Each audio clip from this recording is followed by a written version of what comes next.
Yes, we can start now. Okay. So welcome everyone. My name is Geshe Darge. I live in Connecticut. I'm Tibetan monk. And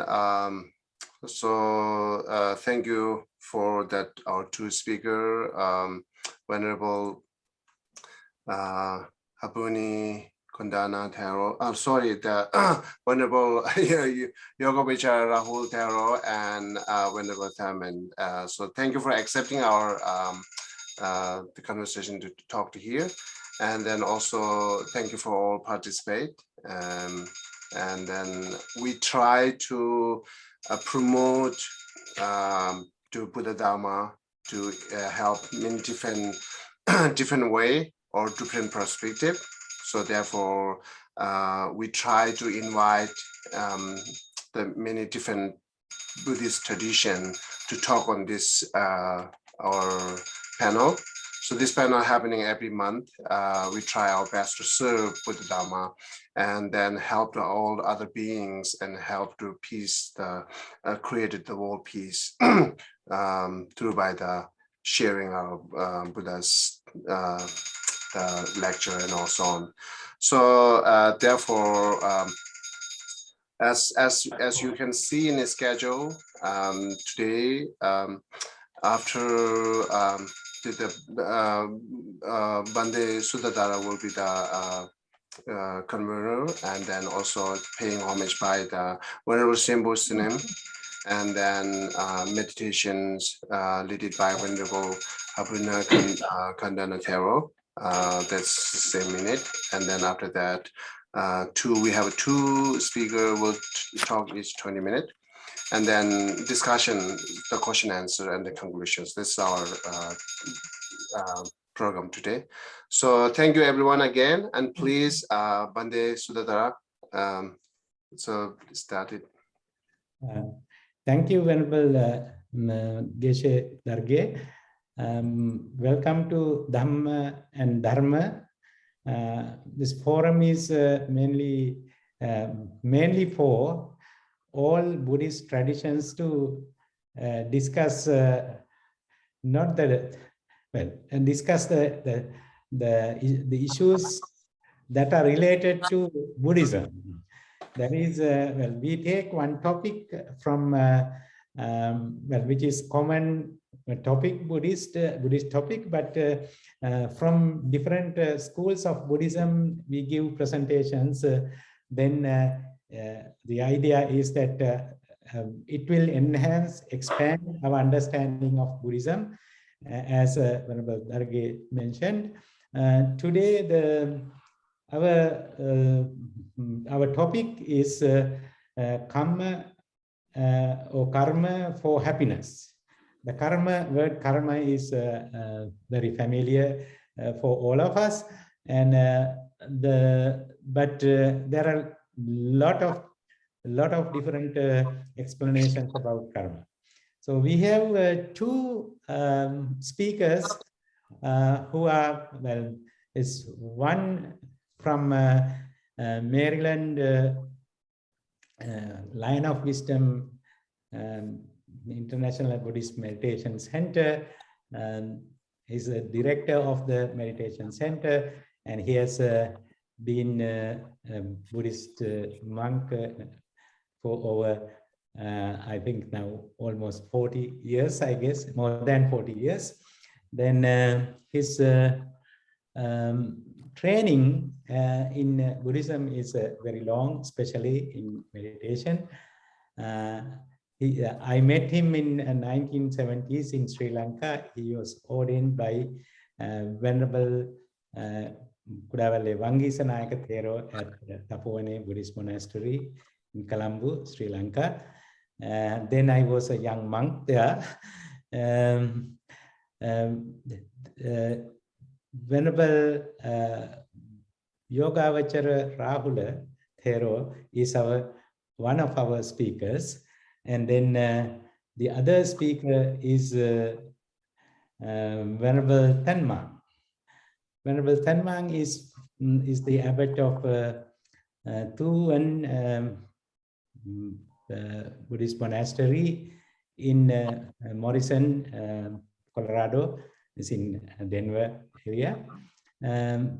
He was ordained under Most Venerable Thich Thong Hai, who is the abbot of Anlak Mission Temple, and also Chang Kong monasteries in Chatsworth, Honolulu, and other places. And he's our advisor at Camarillo Buddhist Center too.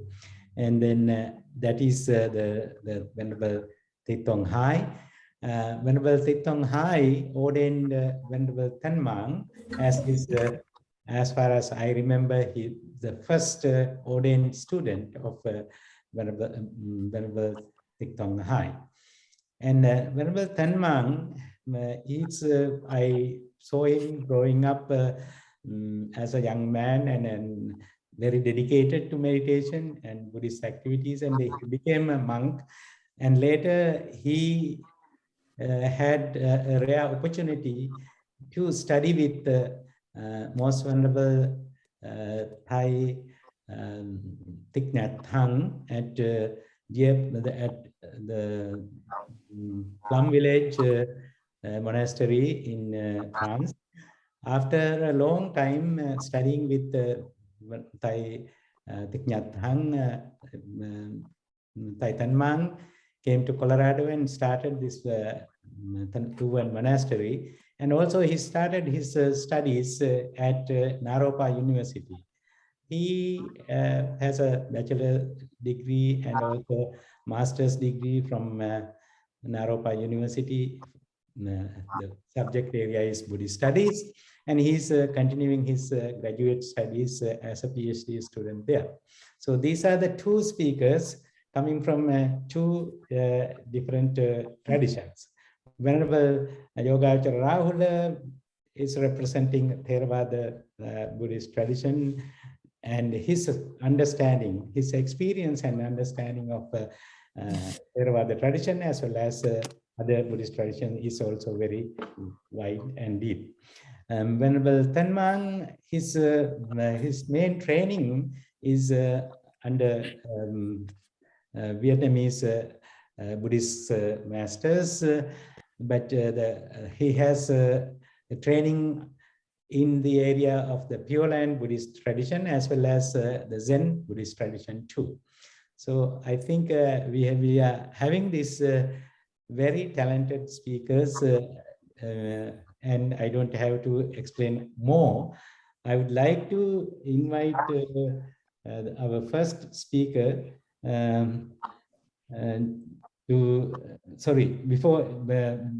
before that, sorry, I apologize.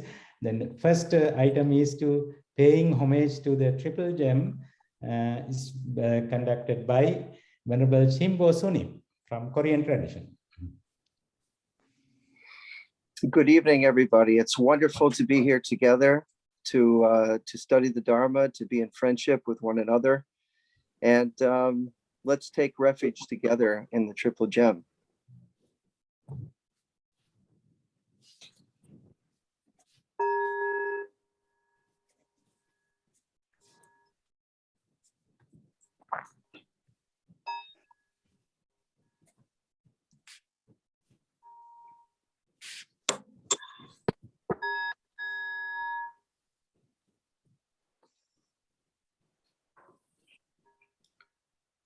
Arahang Sama Sambuddho Bhagawang Buddhang Bhagavantang Avivademi.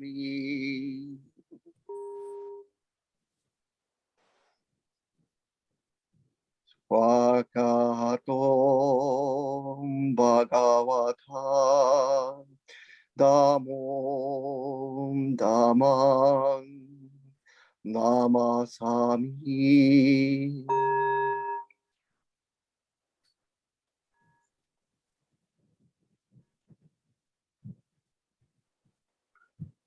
Supatipano Bhagavato Sawaka Sangho Sangham Namami.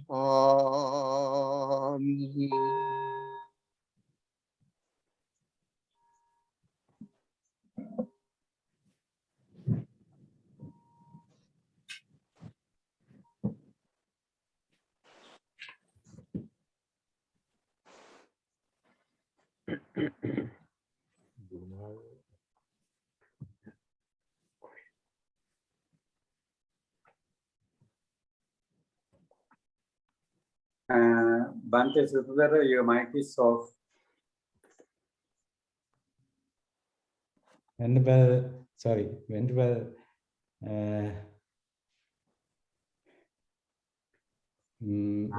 Himbune Kondanya will conduct a meditation for 10 minutes. I apologize for turning off the microphone. Good evening, dear venerable monks and also friends of Dhamma. This evening, we all members of Sangha are practicing meditation in their own tradition. So let us together for 10 minutes seeking peace of mind. So let us practice for a short while. Let's begin this meditation of with metta in our mind, loving kindness, especially at this time. We know world is going through so much of difficulties. Let's bear in our mind, may we and all beings be well, happy and peaceful. May all beings be free from harm and grief. May all beings be free from hatred and greed. May all beings be free from jealousy and envy. May all beings have courage, understanding, patience and determination to overcome failures and difficulties in their lives. May all beings realize ultimate bliss of Nibbana. Bearing these metta thoughts in our mind, let's begin to practice our meditation, which we all practice everyday life, simply to be here, be now, in the present moment. For that, so keeping our body straight and focusing on our breath, as Buddha said. So he used always his breath as an object to keep his mind to be at peace. So he encouraged all of us to practice the same, simply to keep our mind in the present moment.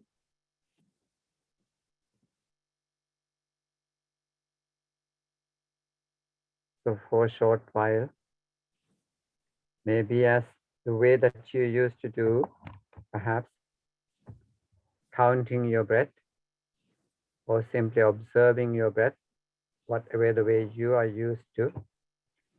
So let us do that for a short time. 10 minutes is not long. Since you are good experienced practitioners, maybe either with noise or without noise or voice, so you may be able to focus on your breath, mindfully breathing in and mindfully breathing out. Let's bring the peace to our mind first, before we begin this auspicious Dhamma discussion.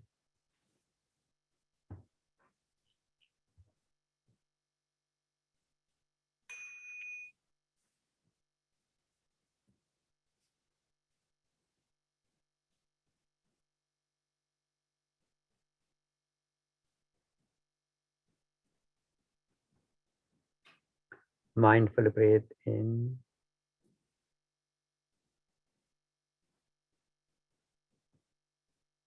Mindfully breathe out.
Mindfully breathe in. Mindfully breathe out.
Dukkha patta cha niddukkha, bhaya patta cha nibhaya, sukha patta cha nisukha, hontu sabbe pipanino. May those who suffer not suffer. May those are in fear not be in fear. May those are in grief not be in grief. May all beings be free of these. Sadhu, sadhu, sadhu.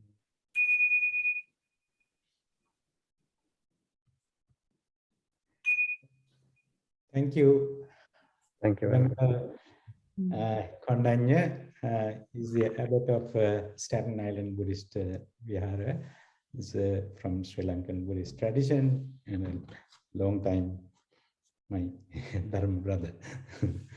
And now we have come to the main item of the day. It's the Dhamma talk, 20 minutes on karma or kamma for happiness. It's I respectfully invite our Venerable Yogacharya Rahula Thero to address the gathering. Thank you. Venerable fellow Sangha members and other lay people that are attending, I'm pleased to be able to share some Dhamma with you on this auspicious topic that we're discussing tonight, the karma of happiness. Now, of course, the word karma, you're all familiar with that. The karma itself means action, things that we do, and then we get the results of those actions back to us. And actually, that's called vipaka, the result of the karma. But these days, a lot of people, something happens to them and say, oh, that's my karma. And usually it's about something that's, some unfortunate situation. But actually, it's the result of their karma. But we understand the meaning when they're saying that. But actually, so according to the Buddha, actually happiness is attained by removing the causes of suffering. So we're not actually doing things to be happy, we're removing the causes of suffering and the causes of unhappiness. And then you would automatically experience happiness. Although there are 3 levels of happiness within the Dhamma teaching. And the first is the sort of happiness of sensual pleasures, or happiness comes with a kind of a comfortable life without many problems, or it's temporary happiness. So people get happy based on primarily the material world, whether it's health in their body or it's any of the other sensory stimulations. And most people depend on those, the material world for their source of happiness, because they've lost touch with the essential happiness that's deep within the mind.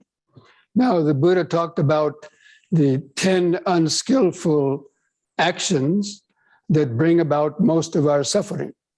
So almost all the suffering that persons experience is due to those unwholesome actions. But let me step back a moment and mention the other 2 levels of happiness. So we mentioned the happiness that comes with the sensory world. And then there's a happiness that comes out of meditation. And especially when one develops the jhanas, the form jhanas, or even the arupa jhanas, but primarily the 1st, 2nd, and 3rd, and 4th jhana. These are more refined states of happiness that are more mental. And then there's actually the 3rd state, the Buddha called the paramam sukham, which is the state of nibbana, or the state of the end of suffering. And so all of what we normally call our karmic actions, the first part is about learning how to overcome the unskillful actions based on greed, hatred, and delusion that bring the heavy types of suffering and problems in our life. So those unwholesome actions, include basically the precepts we're following precepts, whether it's 5 precepts or more. But the 10 unskillful actions are, of course, the killing, taking what is not given, or stealing, and the sexual misconduct. So 3 from using the body, and 4 using the speech, false speech, malicious speech, harsh speech, and frivolous speech. And then there's 3 unwholesome actions that we do with the mind. That is ill will, conceit, and wrong views. So anyway, these 10 unwholesome actions, really the whole practice of Dhamma is about learning how to overcome them. But we overcome them by cultivating the opposites of them at the same time. So that's why the precepts are always coached. The Buddha coached, the precepts of abstaining from killing, abstaining from stealing and sexual misconduct, and abstaining from the negative forms of speech.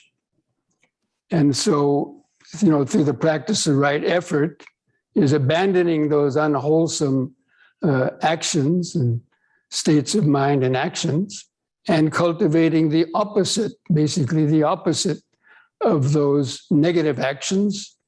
We cultivate the wholesome actions. And so the 10 skillful actions are basically means abstaining from the unwholesome ones.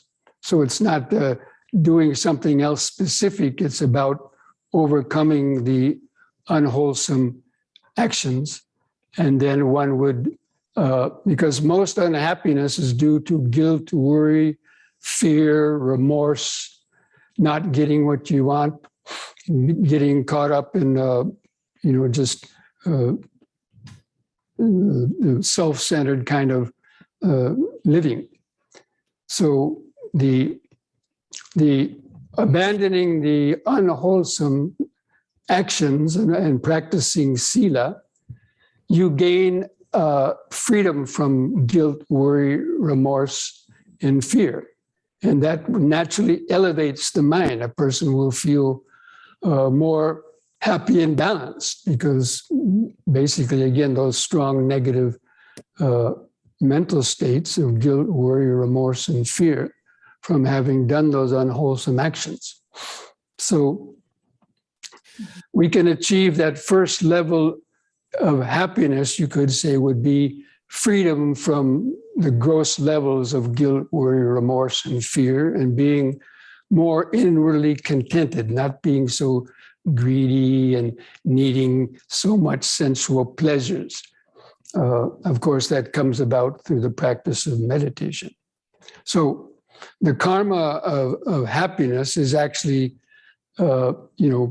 practicing the precepts and then also practicing meditation. Now, I mentioned that second level of happiness. So that one level of happiness comes from the sensual realm, this body and the world, and satisfying ourselves in that way. But the higher form of happiness comes when you develop mindfulness, concentration, and wisdom, but especially developing the states of jhana. Now, in developing those states of jhana, of course, it's marked by the piti and sukha, or joy and happiness, when you have reached these levels of deep concentration. Now, that can bring happiness in this life, but it also can bring happiness in the future life.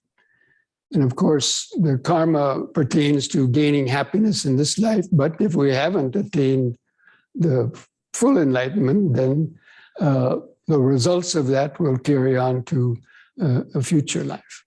But especially with the attainment of the jhanas, you can attain rebirth in the heavenly worlds, or, well, especially in the Brahma lokas, actually, the Rupa lokas, I'm not going to go into that, but so just practicing the precepts and being a good person, having faith in the Buddha, Dhamma, Sangha, and at least living by the precepts, that can pretty much get a person to be the conditions to be reborn in one of the Deva realms, where there's a lot of happiness. So even practicing Dhamma at that level without deep meditation can get one to have happiness in this life and happiness in the next life.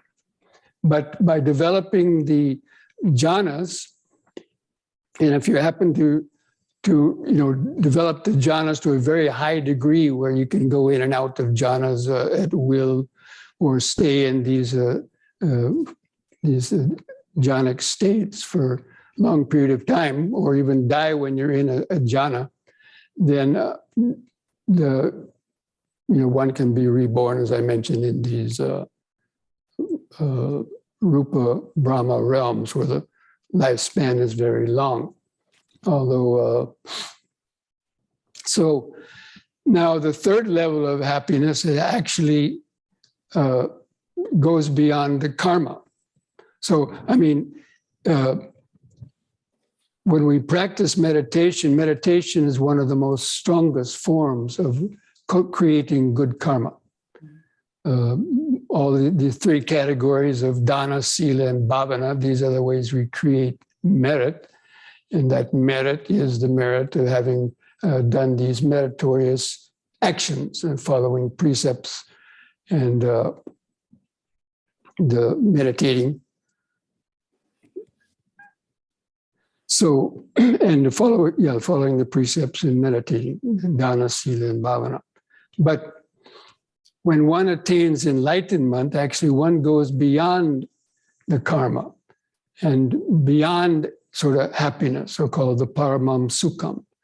So actually, that's the end of karma. When a person attains arahantship, then actually, they use karma to reach sort of the end of karma, because arahants has said that they don't create more karma, whether it's good karma or even the bad karma.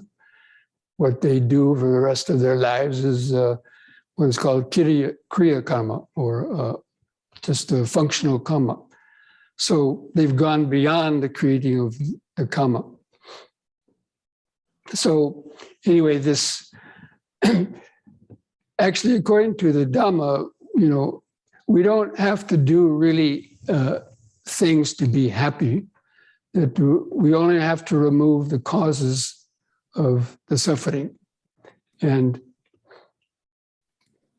those causes, of course, are greed, hatred, and delusion. And, of course, doing the negative actions.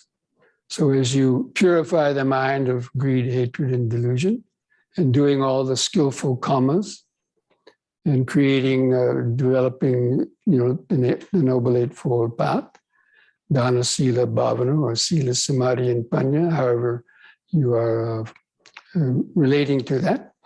But so the practice of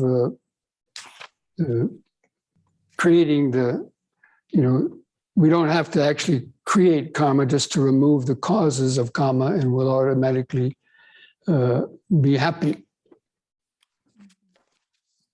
And a lot of people ask me, you've been a monk for such a long time. And, they ask me, are you happy? And, they want to see somebody kind of going, some sort of outward manifestation of happiness. But what I tell them is, I'm not unhappy. Because if you're not unhappy, then stands to reason that you're automatically happy. But people going around trying to do things that bring happiness, but in many cases it brings them unhappiness. But of course, in the practice of Dhamma, by cultivating those, practicing the sila and overcoming the 10 unwholesome karmas, then that is the way we gradually attain the paths and the fruits, and overcoming the 10 fetters and enjoying the happiness of those 4 stages of enlightenment. So that's what basically what I wanted to share with you in this in my talk here on the karma of happiness. So we may invite the other person to speak. So I turn it back over to Venerable Suttadhara. Thank you, Venerable Bhante Yogavachara Rahula. Now I would like to invite Venerable Tanmang to give his presentation. Good evening, Venerable Sangha, Venerable monks, and our lay brother and sister. Thank you, the Venerable Sangha, allow me a chance to be with you all today. And that is one of my karma of happiness, to be and able to see all our brothers and sisters on Zoom practicing together during the pandemic time. There is a lot of fear in ourselves and a lot of confusions and loneliness too. If we really don't have the practice, we can be confuse ourselves and feel lonely. And so I think as Bhante Rahula has said, as a monk, if as a monk, if I don't feel happy, I'm thinking I'll no longer be a monk for this long in the journey of practicing a monastic life. So in order for us to walk further on the path of monastic life, we have to have some happiness. It's not material happiness, but that happiness have to come deep inside ourselves, in our meditation, in everyday life. And so that kind of happiness, for me, is like a nutrition, is a food that nourishes the path of the monastic life. And we don't find that karma happiness. So I asked myself whether we become monk or monastic is karma or not.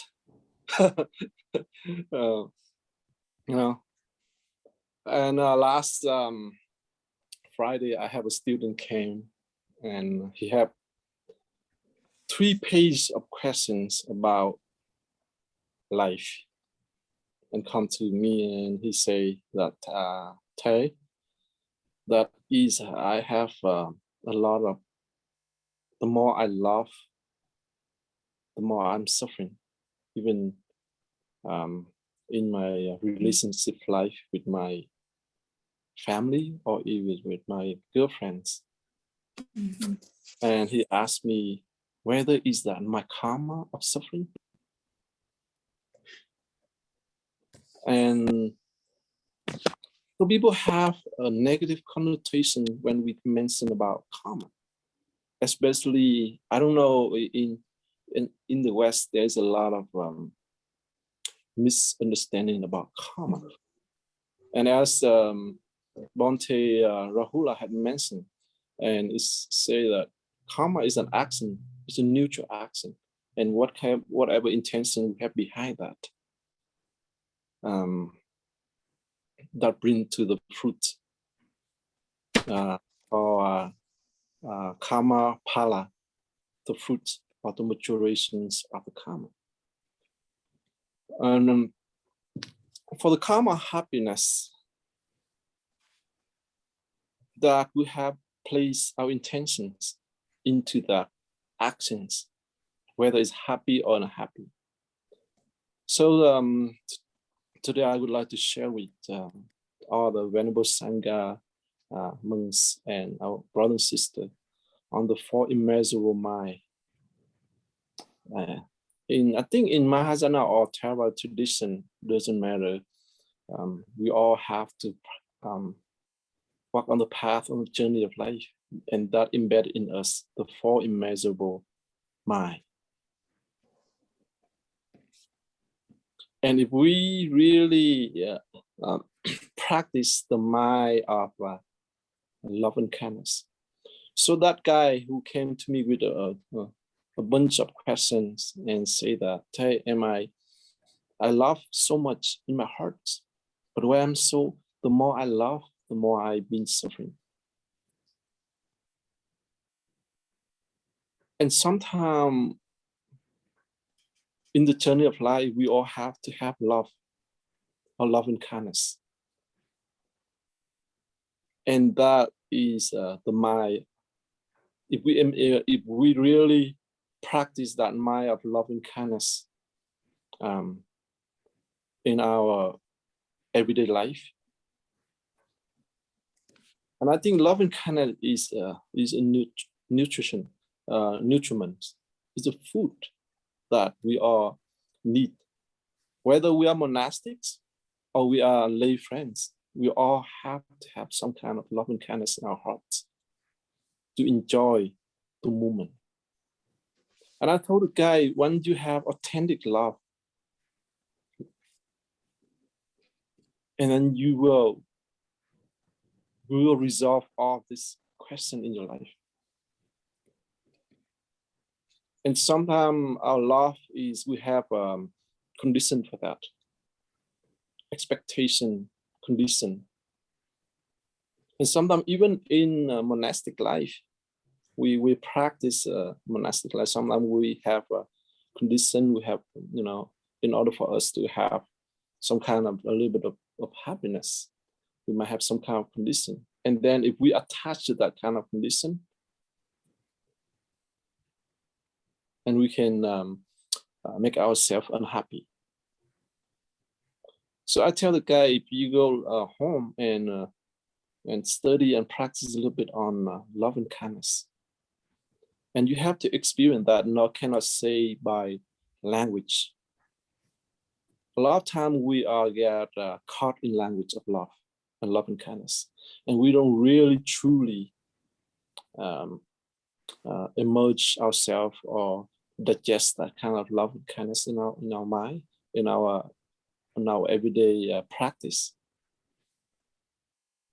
So, and when we get caught into mechanical language, then we get very riches in our love and kindness. And once we have a very narrow mind of loving, we can make us very touchy, very emotional, and very itchy. So practice Maitri or love and kindness is we have the capabilities to really enjoy that in our everyday life. And that is kind of the food that we need. Love is the food. For me, is a food, is a nutriment, is a nutrition. And to nourish on the journey of monastic life.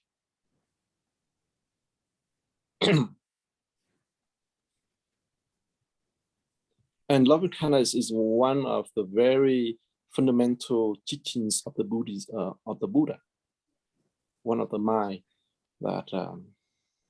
So because of that, he go on the journey of life, a journey of enlightenment, because of love and kindness and loving and see all being of sufferings and the suffering of himself. Why he was leaving the palace, his wife Rahula, his son Rahula, and his wife, his parents, to take on the journey of enlightenment. And I think it's on a journey of enlightenment, on a journey of freedom. Love and kindness is the foundations to serve. And this is the practice in Mahayana Buddhism we call Bodhisattva practice. And to serve on the path, especially we are, if we are running a center, we are doing service. And if we don't have love and kindness, we can burn ourselves very easy. We can burn ourselves, we can stress out very easy. But if we have love and kindness in our hearts as a path of service, even though sometimes we are tired when we do some, as me right now, I do construction work, and someday I have to deal with so many different people, and contractors and stuff like that. The body can be very tired, but the mind, when you have love and kindness, because you're doing this, you want to make a place to serve, to invite everybody to come and practice and learn the Dharma and practice meditation. And in your hearts, you always keep that in the hearts. And that is the motivation that we want to make it grow in our hearts, in our journey of the practice. So I think in order for us to really have some kind of happiness on the journey of the practice, we look deeply into the love and kindness. Not look deeply in the sense of knowledge, but look deeply in the sense of practice, applications. And I think if we have that in our hearts, we can walk very long in our journey of whether we are monastics or we are lay brother and sister, doesn't matter who we are. We might be very different form, different hat, different role, but I think it's, on the bottom, on the foundation, we should have love and kindness are the ingredients to serve on the path of service. And that is really a practice of Bodhisattva in Mahayana tradition. We have to have embody this kind of mind in the journey of the path of service. And when we have this kind of mind, we can able to receive everyone equally, without discrimination, without judgmental. Otherwise, as some samsara human being, we have a tendency to judge. Sometimes we don't say it out loud, but it can be through our mental, to our look. So in order for us or for me to really happy, love and kindness is the base that of service. And the second part, immeasurable mind is compassion. It's called karuna. And compassion is calm, that means to understand. And we all have pain and suffering, anxiety, worry. And once we understand our passions, if we don't have a wisdom, and passion can lead us in the wrong way, as Bhante Rahula said, that sensual pleasure can set into our path. But we all need passion, but passion have to be understand and need to be worked out. So compassion means to understand our passion. So we all have passion, but if passion leads with the mind of craving, with the mind of sensual pleasure, then it's leading us into the journey, into the directions of pain and suffering in the moments and in the present and in the future. And that is the fruits that will bring us a lot of stress, a lot of impulse, a lot of anxiety, a lot of fear. So as a Bodhisattva, we on the path of service to send to all sentient beings, to help all sentient beings, we have to have compassion. But at the base, we have to have some prajna, calm, that means to understand sentient beings, to understand our own weakness. We all have some weakness in us as a samsara human being. Unless you are Arahat or unless we are Bodhisattva, then we able to overcome that. But otherwise, as samsara human being, we have pain, suffering, stereotype, all of that. This can be an obstacle to our path of happiness, our path of service. So in order for us to really walk on the path of enlightenment or the path of freedom, we have to, at the same time, we serve some active compassion, and that we can engage into the work, but we have understand the pain of ourselves and the pain of others. And especially in this time of pandemic, a lot of people have challenges in themselves, in the family. We have separation. For example, for us, we have class here. When normally in the year of Thanksgiving, I have about 40 practitioners come, but now we have only 20 because we limit it down because we just require whoever have fully vaccinated, able to come and also have to be tested before they come to the service. So that can be create some kind of uncomfortable and a separation, and then people can have some discomforts, and so when we have to have that kind of understanding, and we say that we try to create different door. For example, we all have Zoom, so we can join on Zoom, so able to have different gates, different door to enter the Dharma, and that means we have some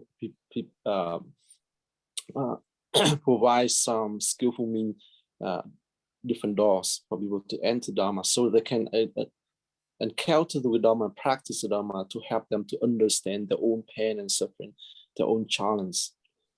Stay at home. Sometimes we think that we have a lot of time to practice, but sometimes a lot of problems come internally when we stay home.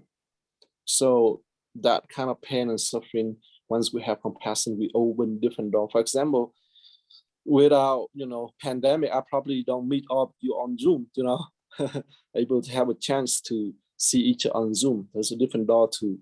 So there's in that door, this one door is open and one door is closed, another door is open for us to practice the Dharma, so we can really understand the Dharma and generate some understanding for our own happiness and create some positive karma, not just about negative karma. So I don't think how is my time doing, Bhante? I'm okay. You have 4 minutes. Okay.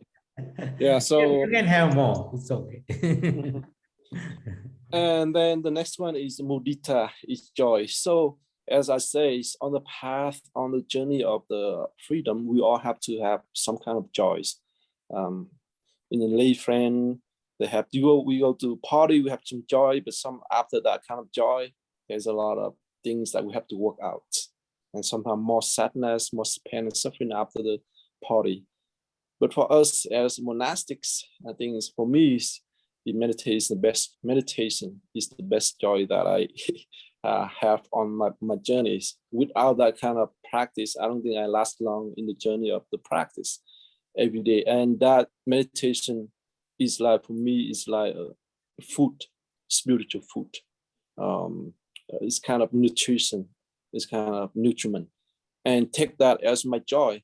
And not just only the cushion. Sometimes I go out in the mountain, I operate the bobcat, the backhoe, but sometimes in the moment with the the machine, with the steel machine, and I sit on the bobcat is very jumpy because it's old, and sometimes I have to relax it and stop for a while and sit in the bobcat and take a breathe, a minute or two, and in that moment we call active meditation is to not just only to sit on a cushion, but to sit on a bobcat and take a moment, lower the gas down and sit there and take a few deep breaths and really say, oh, I'm so happy that I'm able to work.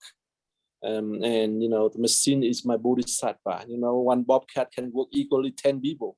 So the bobcat, and then when we actively engage in the work of life, because all of us here, we all have to do something in life, whether you are run a center, whether you are a professor, whether you are a doctor, whether you're a nurse, we all have to be actively engaged.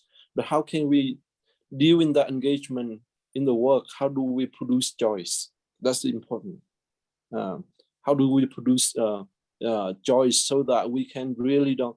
And once we have that joys, it's like, for me, it's like a catalyst, it's a catalyst that really gives you some gas, to continue the journey. So joy is like a catalyst.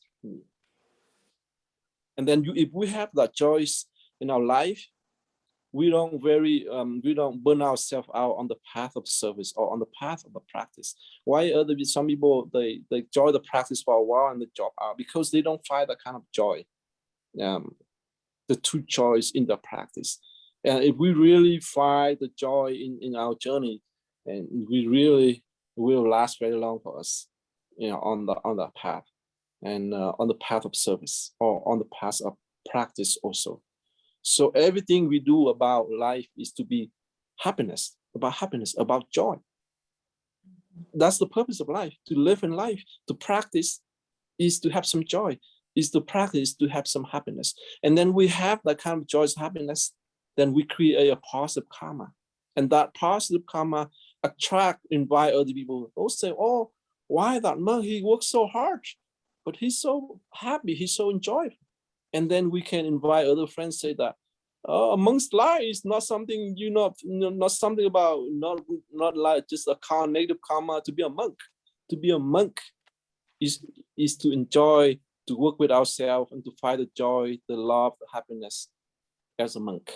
And that will help us to walk the journey very enjoyable. So that's what I want to share with you in my, and I think I'm running out of time, but that's what I want to share with you today. So once again, I thank you very much, all the venerable Sangha, Sangha monks, our brother and sister, allow me a chance to really enjoyable to be with you tonight in this special occasion. Thanks very much. Thank you. Thank you.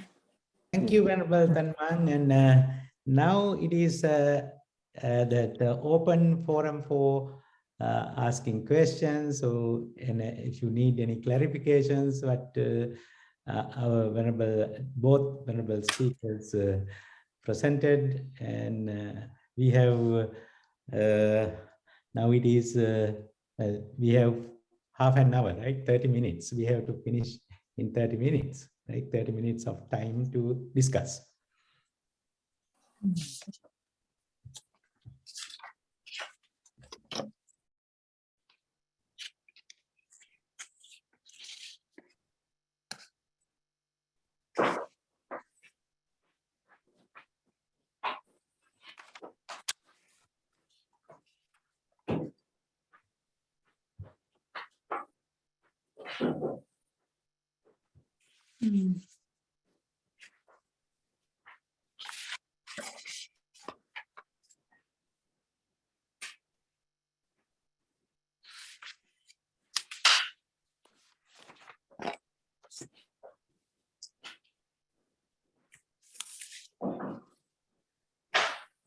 I guess I have a question. Yes, Karen, thank you. So I know of someone, a family member that I love very much, and this person is 100% focused on material things and yet very, very happy and has been for a long time. And this person also has a very serious illness. And I would say that has caused suffering, but this person has overcome that. So I guess I'm wondering, it seems like there are people who are very materially focused who seem very happy. So I don't know what my question is.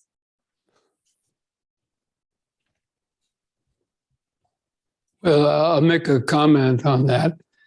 Yes, as long as they have the material, pleasures or the possibility of satisfying those pleasures, then, they may appear to be happy. But if you happen to take all of those away, then what are they going to do for their source of happiness? So that's the danger. And depending on the material world for happiness, because it's always in a state of flux and change, and we can't really control it. So that's why the Dhamma emphasizes getting in touch with the deeper inner happiness. Doesn't belong to the world of impermanence. that deeper state of, inner tranquility. So that's the point is, and people may appear to be happy on the outside. You see, rich people or movie stars and so on, appear maybe to be happy, but deeper inside, they may not be that fulfilled because, ultimately we all know that, the outside world is, when we die, we can't take even one small hair with us when we die. And the only thing that we take with us when we die is our mental states. So, that's just what I wanted to say about that. Thank you very much. Yeah, I would like onto that. I think you're right. We can be disguised, wear different masks to be happy.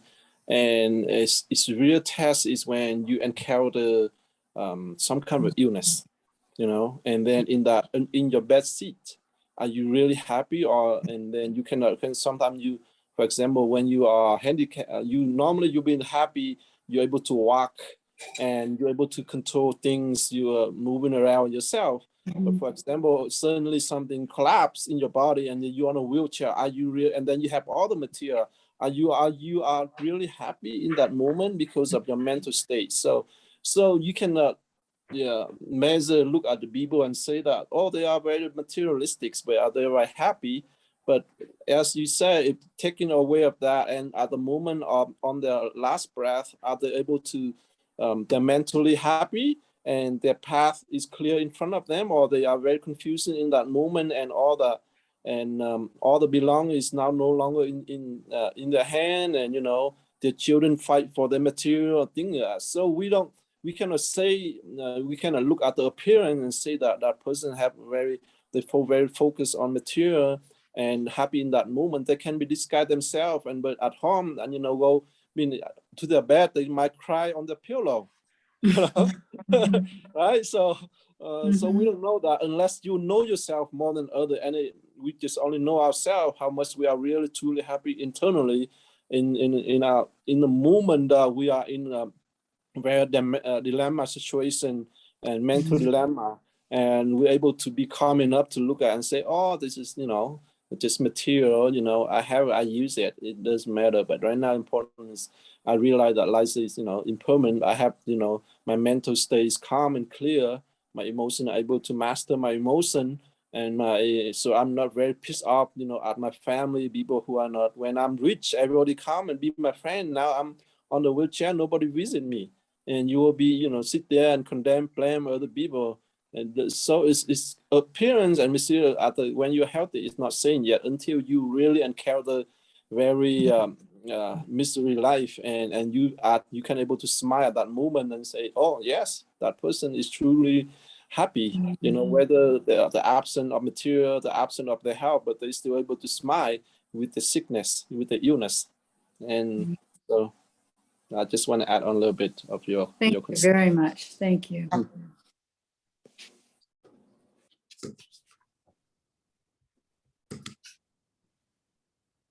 Thank you.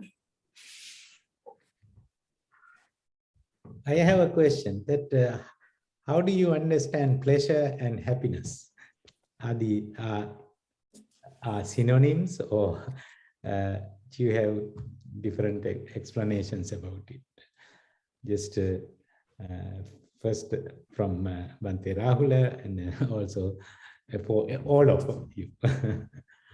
Yes, normally we make a difference, or at least from the Dhamma point of view, between pleasure and happiness. So the pleasure comes from the senses being stimulated. So pleasurable feeling through any one of the 6 senses, we get a pleasurable feeling from that. So it's dependent on the senses, but the happiness is actually the absence of craving or absence of desire, and being in touch with the natural, organic, and intrinsic state of the present moment awareness, which is, the essence of our deeper mind, that doesn't, depend on the past and the future. So people's minds are always going to the future because they're trying to find some sensual pleasure to satisfy their senses, and they keep on searching, and it would never stop because the nature of impermanence, as I had already mentioned. So that's why happiness comes when that seeking stops and you reconnect with your deeper inner awareness, the pure awareness that's deep inside, and that awareness that's beyond self and others and beyond, pleasure and pain. And that's immediately available if a person knows how to just pause and get in touch with that. I mean, of course, it takes a lot of practice, but still, so pleasure depends on objects to satisfy the pleasure, but real happiness comes when actually that desire and craving stops and one can rest in the present moment without wanting to do anything. And actually, there's a saying I like very much that's about the happiness, or the basic definition of suffering. The essential definition of suffering is wanting to be elsewhere than here or now, in any place or any time. In other words, a person should be able to just pause, or even not even pausing, but be able to very quickly have that contact with that deeper vibration that's inside. But people are always wanting to do something else. So people call us human beings, but a better term would be a human doing, because most people are always doing. And that doing is either doing to seek out some pleasurable feeling, or to struggle and get away from some painful feeling that's disturbing them. So the nature of the Dhamma practice is to go beyond even pleasure, go beyond pleasure and pain to reach that state of, pure contentment. Thank you.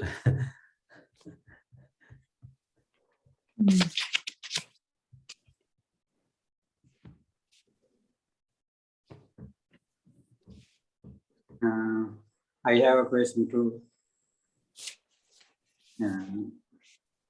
Bhante and Venerable Sir, and suppose if someone is feeling like experiencing in this life right now the results of negative karma that they have done in their previous lives, also what's the answer to overcome? How can they overcome those negative karmas?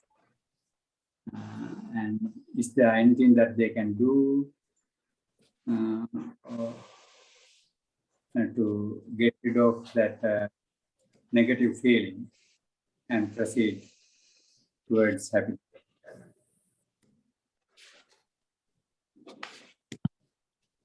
Well, once you've created, done some unskillful action, then most of the time you're going to have to experience some painful result of that action.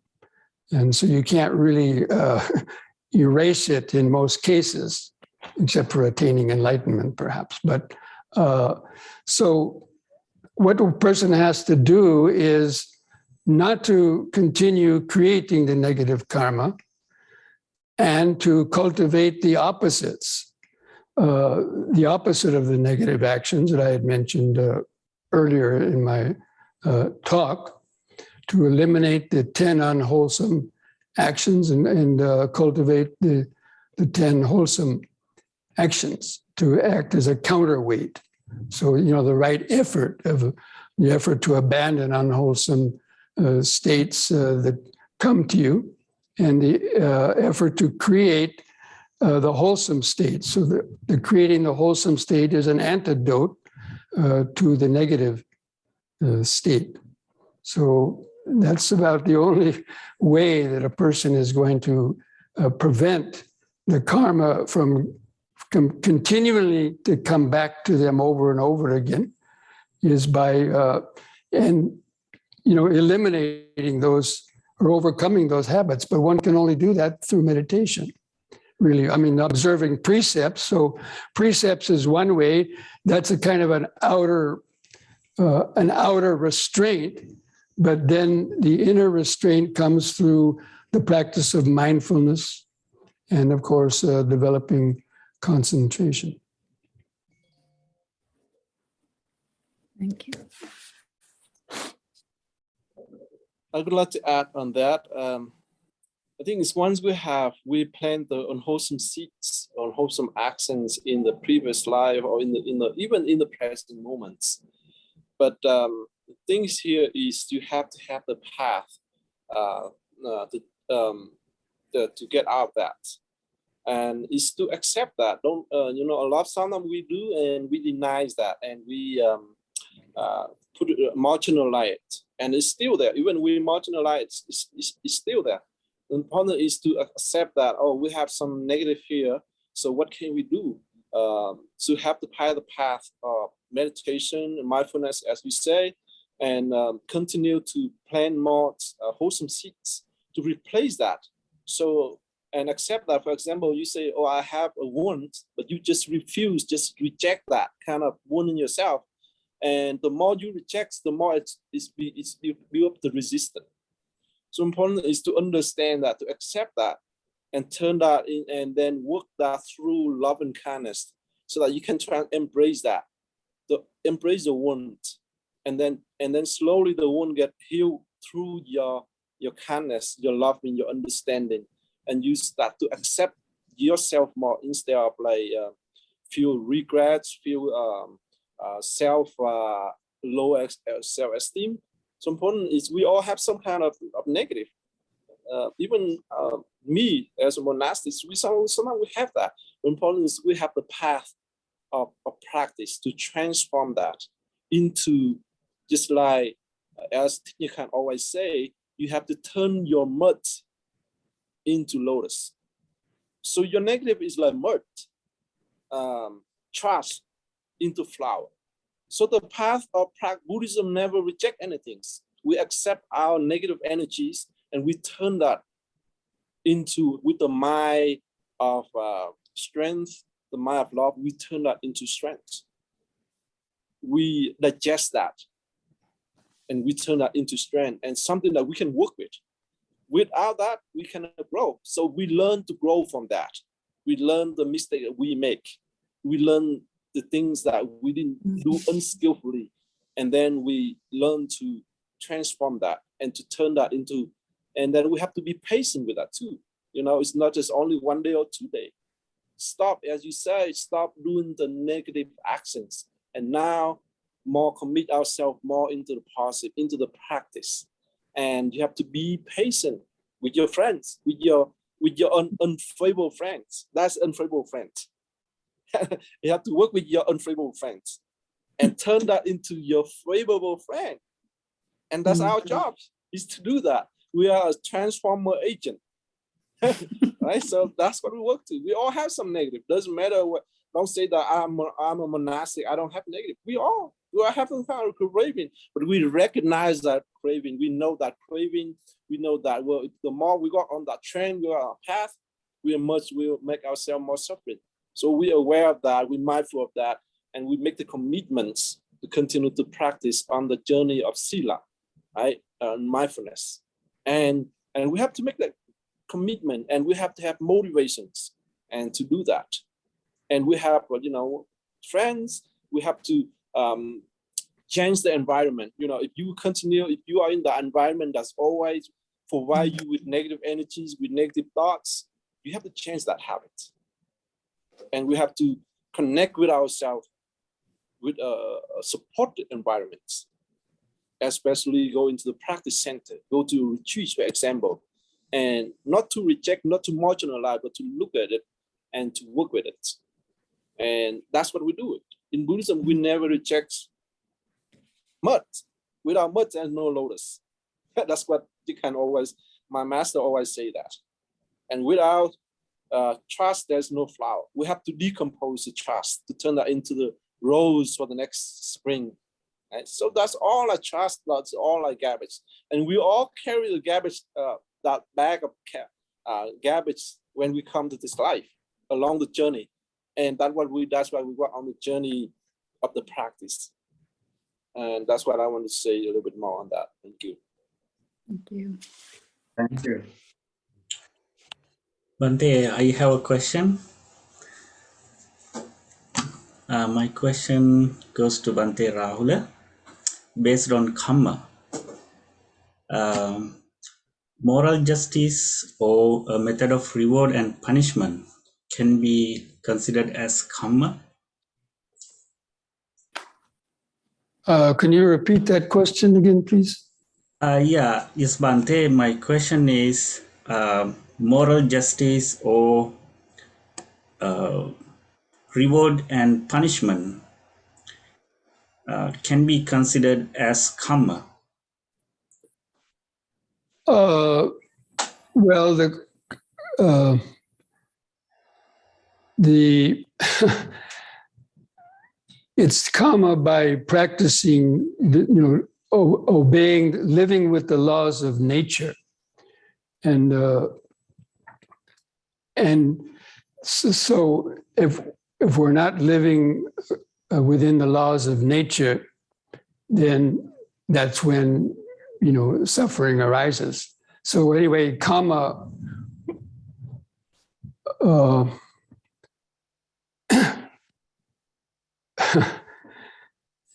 It's kind of difficult to answer directly. Maybe somebody else might be able to address it. Yeah, Bhante, sometimes some people would think when they, when they have rewards or punishment, so this is my previous karma.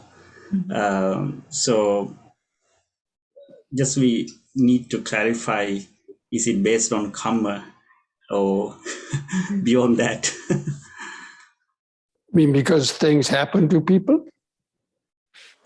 Yes, Bhante, sometimes people would say what happened to them. So always they are repeating, oh, this is my previous karma.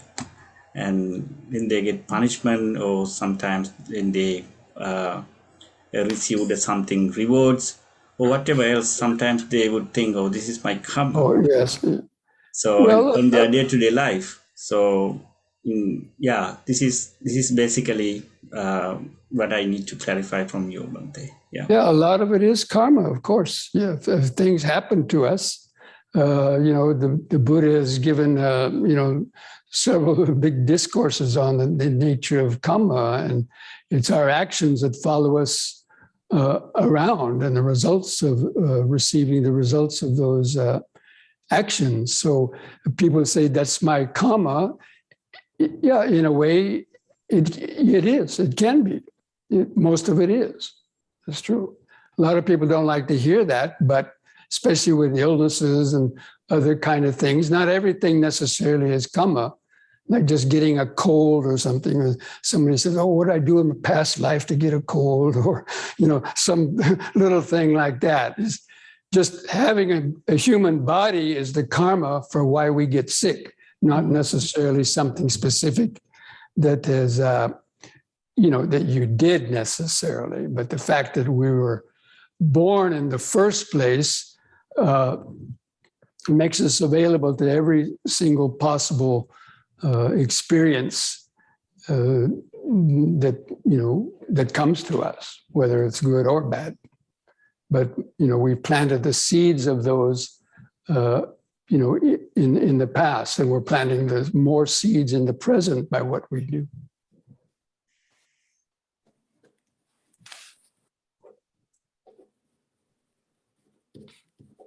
So, well, that means we are always just well rationalizing any reward or any punishment that as a result of unknown karma, that is means not known to us in this life.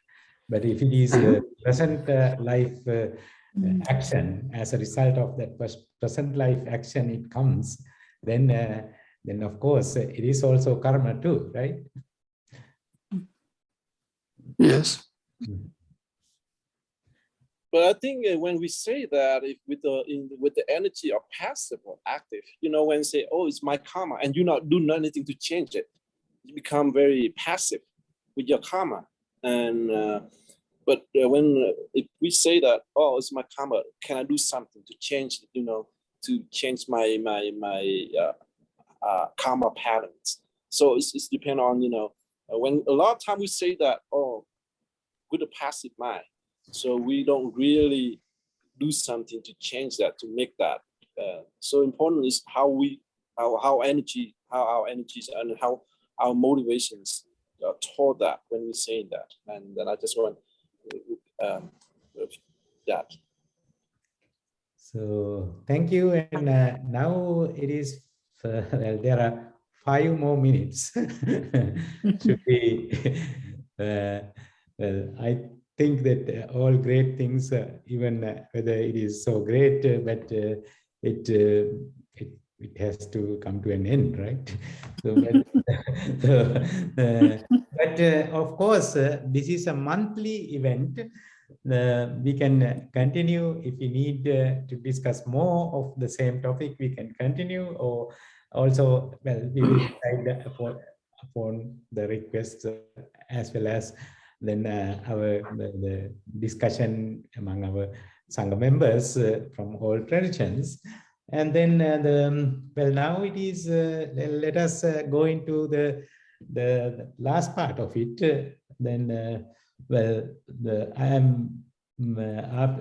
I thank for appointing me as the convener to all of you, and then also I invite Venerable Mr. Kamala Sirithero from Minnesota to give the conclusion. Okay, thank you.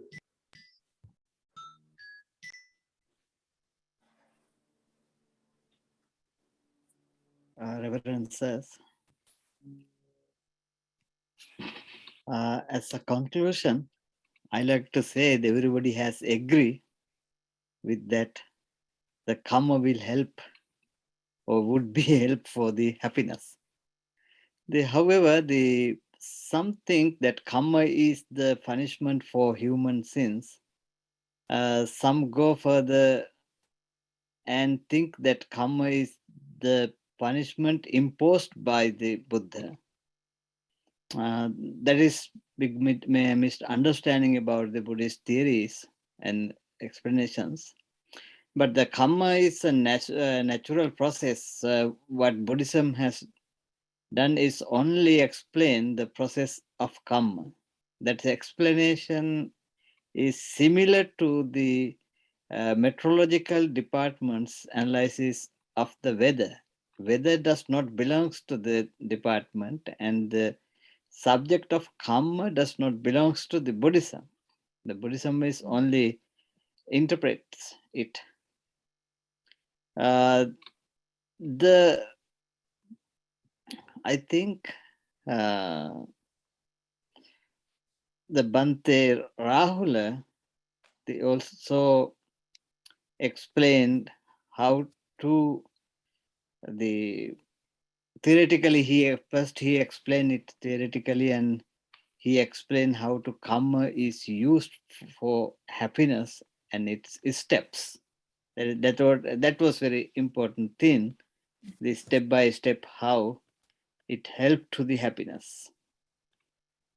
And I think what was most interesting, the fact that had given up karma at some points in order to attain happiness, because the arahanthood, that also nice explanation.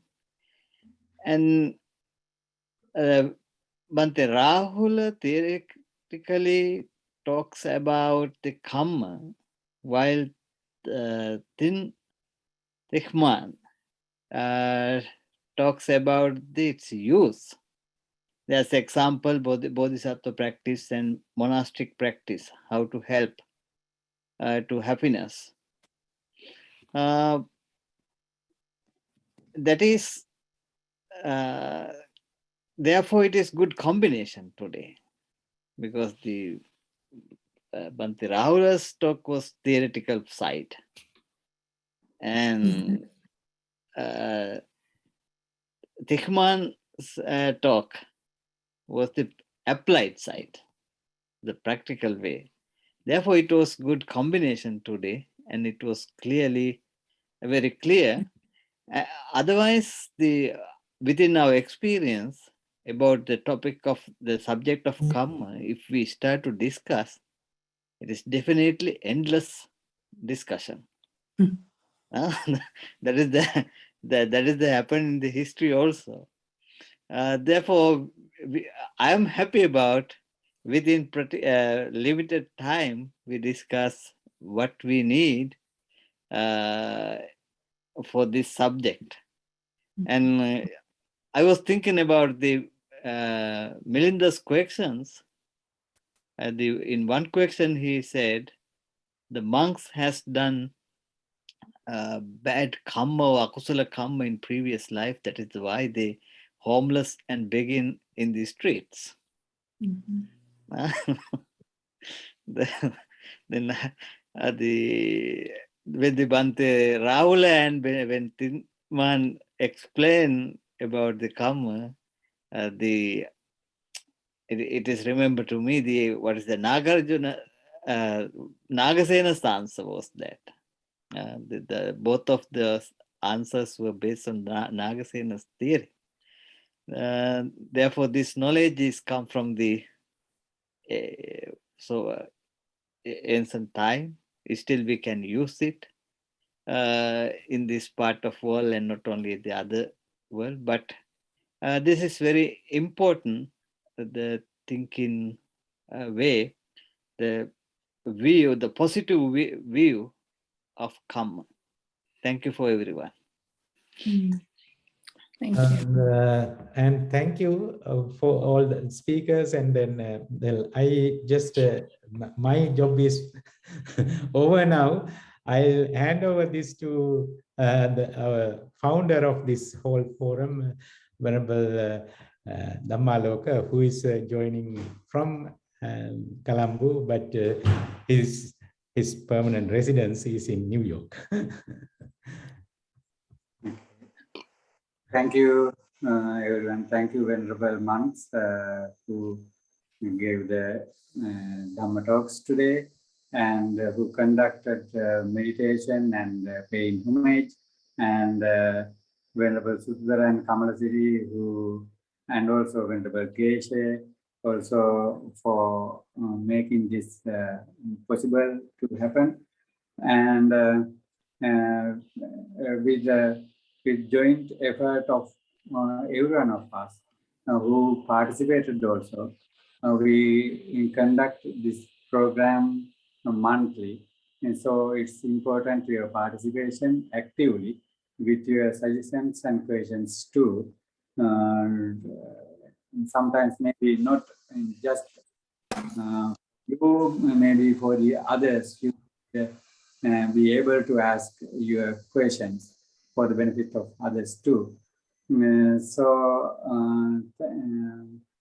And also Venerable Geshe Dharge is the secretary of this United Sangha Council, and of course other Venerable monks who participated here. I consider them all as the ones who are guiding in this council. So thank you again, everyone, for participating today, and thank you. May the blessings of the Buddha, Dhamma, and Sangha be with you all. Sadhu, sadhu, sadhu. Thank you.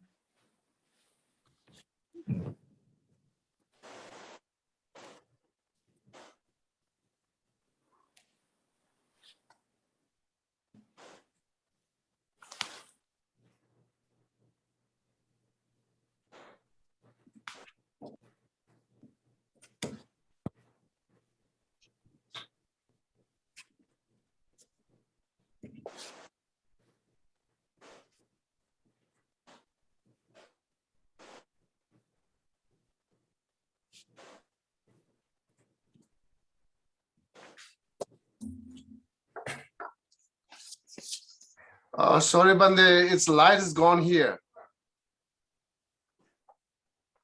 Bande, can you hear me? Yes. Yeah, live is gone.